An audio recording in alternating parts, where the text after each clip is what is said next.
Do you hate children?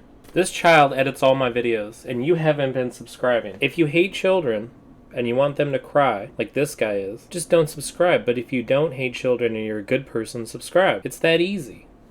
That's all. Now, Thump and I are going to do the game news. Just press subscribe, please. This is getting really sad at this point. Thank you. We're obviously need less flag and Wangless. Wangless. And I kind of hope it's wangless. You're going to tell me that Nintendo Direct is only 8 minutes long. Straight to my face. Straight to my face. He tells me it's only 8 minutes. You can't just tell me that it's only 8 minutes long. I'm a Nintendo fan. Come on. To their credit, they have to work around COVID-19, and it does sound like it's kind of tough for everyone to get stuff ready. Managing expectations is also a very important part of any company, and I don't think that Nintendo did this correctly. Nintendo Directs are random, sporadic, and they seem to have no actual sense to them. This one was only for their partners. So it's nothing first party. But since everyone else is kind of doing something where it's like E3S, you just have an expectation that it's E3S, and Nintendo did not deliver on that. First thing, they introduced some DLC for Cadence of Hyrule, which is an excellent game. You should check it out if you haven't and you have a Switch. But all it was is just DLC. And DLC that's not even available soon. It's available October 23rd. That's so far from now. The next thing is this Rogue Company game that Hi-Rez Studios is making. It looks pretty damn good on the Switch, if I'm gonna say so myself, and it seems fun. It seems like a good competitive third-person shooter. I think that the beta's out right now. Anyway, check it out. Go look. I'm really impressed they got running on the Switch. It looks like it's 60 FPS. There was a WWE game announced, which is hilarious to me that they're still doing the WWE games. However, this looks more cartoonish, much more cartoonish than I ever expected. And there's like alligators that can eat people and stuff. It looks pretty wild. The game's called WWE 2K Battlegrounds. You can play as Stone Cold Steve Austin, who's the best wrestler for the record. This game comes out September 18th. And a great set of news for old boomers like myself, Shin Megami Tensei 3 Nocturne is getting an HD remaster that will be available in 2021. If you haven't played Shin Megami Tensei games, well, maybe check it out. It's made by Atlas. It's very interesting. Their big reveal at the end of this is Shin Megami Tensei 5. It's been rumored for a long time. They did a little bit of a tease for it back in, I think, E3 2018. The Shin Megami Tensei series is based around Tokyo and fighting demons and stuff like that. This fifth one seems to be you're in Tokyo fighting demons again. Big surprise. And that'll also be out sometime in 2021. Unfortunately, it got a pretty bad reaction from the Nintendo community because they expected more from a Direct. Around the time of E3, I don't blame them. However, it is cool that people are still making stuff for the Nintendo Switch as third-party partners, even though it's very limited in its technical capabilities. Alright, I'm sorry I shook you so vigorously. I jumped to some conclusions here. Hey, don't talk to me. Don't talk to me like that ever again.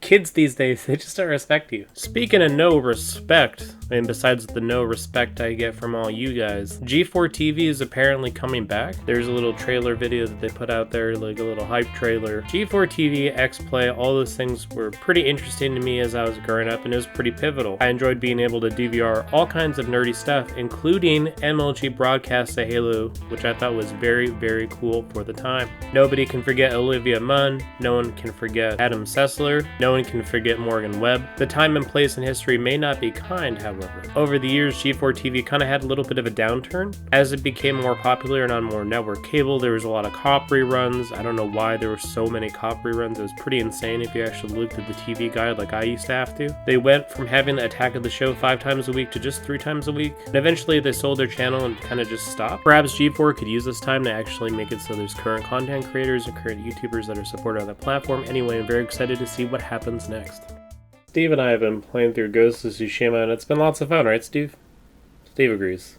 And yeah, it's kind of insane how many people are actually buying it right now out there. PlayStation announces Ghost of Tsushima is now PS4's fastest selling first-party original IP debut with more than 2.4 million units sold through globally in its first 3 days of sales. Also, to put everything into perspective for sales of the actual PlayStation 4 games that have come out, Last of Us Part 2 had about 4 million in 3 days. Spider-Man had 3.3 million in the same amount of time. God of War had 3.1. Ghost of Tsushima 2.4. Uncharted 4, it's 2.7, just a little bit more. Horizon Zero Dawn, 2.6, a little tiny bit more. Infamous Second Son had 1 million in 9 days.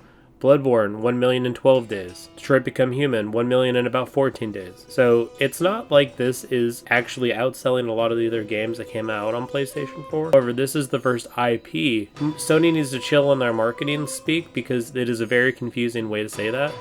Fastest selling first party original IP debut. What? That is such a confusing way to put it. I've very much enjoyed my time with Ghost of Tsushima, and I'm going to plan on doing an actual review on this channel about it. While it might not be the most graphically amazing game of this generation, it is so visually stunning that it is impossible not to consider it one of the best open world games that I've played in a very long time. Also, you can pet foxes. If you have a PS4 and you like open world games, go check it out.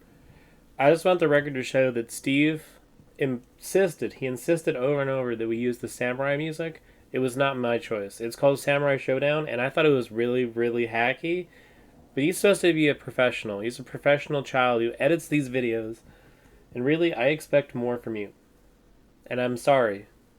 Very cliche. Speaking of cliches, Activision must have overheard me. They came up with a new, super easy to say Call of Duty name. You guys ready for this? The next Call of Duty is going to be called Call of Duty Black Ops Cold War. And if that isn't a mouthful, I don't know what is. As a person that likes to overindulge in much food, I know what something is when I say a mouthful. This is like 2 mouthfuls. According to the article from Eurogamer, images are unverified at the time of writing this. However, this report from a known Call of Duty leaker known as Charlie Intel reports that some promotional packaging confirms rumors the next Call of Duty game will not only be the Cold War as suspected, it reveals the logo. It looks like it fits into Activision's typical Call of Duty release window. The small print on the actual campaign advertisement says it kicks off on October 5th, which is right around the time that the normal release date would be. And of course, only Call of Duty would have their game title leaked with the Doritos promotional material. Personally, I think they should have gone with Mountain Dew instead. They probably wouldn't have leaked it. Maybe they should actually talk to one of these other companies that keeps leaking their games so they can come up with a different, better, cooler name. Personally, I like the name Call of Duty Baja Blast. Perhaps Call of Duty Chile Verde Cold War. I guess we'll wait and see when this is officially confirmed. I could do without a Call of Duty game for a couple years though. Honestly, I'm pretty burnt out at this point.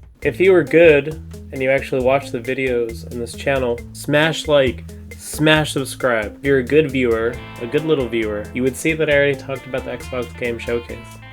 Again, to summarize my thoughts on the Xbox Game Showcase. 1. Halo looks pretty cool. Classic Halo is always good. See how that's going. 2. If you're going to come out and do a game showcase, can you please show some of the games? It's interesting to know that you're working on a lot of games, I guess. It doesn't really tell me what I want to know. 3. That's about it. I don't want to talk about it anymore. Just watch the other video. 4. Click the other. I can put like a little hover card in. An important story that came up last week was that the US esports page got in trouble by Twitch. Being a good reporter he is, Steve actually talked to me a little bit about... Not now. No. We'll discuss it later. Steve and I found another article and I thought it was good to follow up on it and see what we actually discovered about the US Army esports team and what's going on there. What's going on with crack journalist this one, Steve? I wish you edited these as much as you worked on journalism.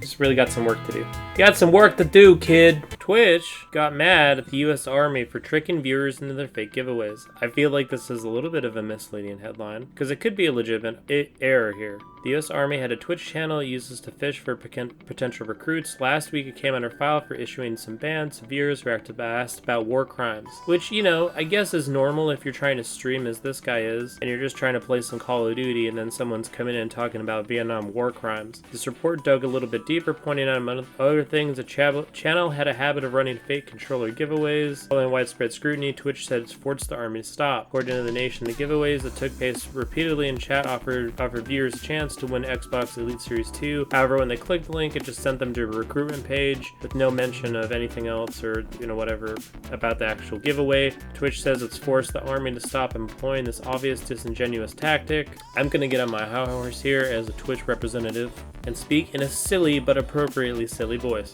Per terms and service, promotions on Twitch must comply with all applicable laws.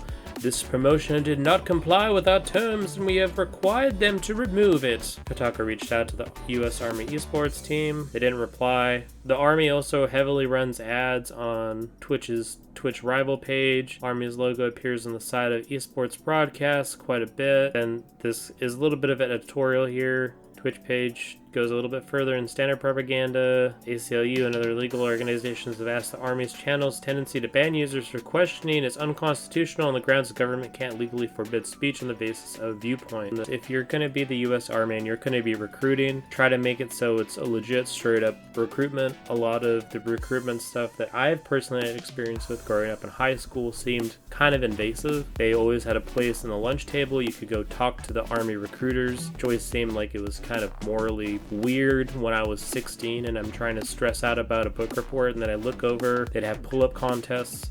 If you could do a total number of pull-ups, you'd win free t-shirts from the US Army. Things like that seemed a little questionable to me at the time. Leave the people on Twitch alone. I don't think the people who are just trying to watch games are maybe necessarily the best candidates anyway. I don't really have a problem with it, I suppose. I don't have a problem with recruitment because it needs to happen, but if they could do it in more transparent and less strange ways, more than likely this is just a Nightbot issue. However, recruiting in general on Twitch seems inappropriate.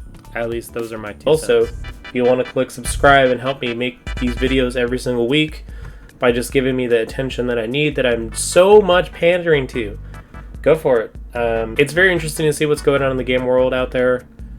There seems to be a lot of things that are not discussed at a wide level that I'm looking into, and part of the reason I'm actually doing this series is so I don't lose track of all the things that are going on. Just in the mix, get lost, get pushed down. Like the fact that Ubisoft is basically just hiding a bunch of predators in their company still that haven't even been fired. Ubisoft, shame on you. It's actually pretty amazing how much stuff a lot of these guys get away with, and I want to investigate that part of it. But also I like to just do it because I enjoy it. So if you've come here, if you've stumbled across this video for some strange reason, welcome, and we're going to be making them at least one time a week. This is Chris. Talk to you later. Goodbye, friends. Have a good time. Whatever time it is for you. I'm going to edit that part out, though. It's pretty cringy. You can always edit out the cringe, right? What do you mean you can't edit out the cringe? Shit.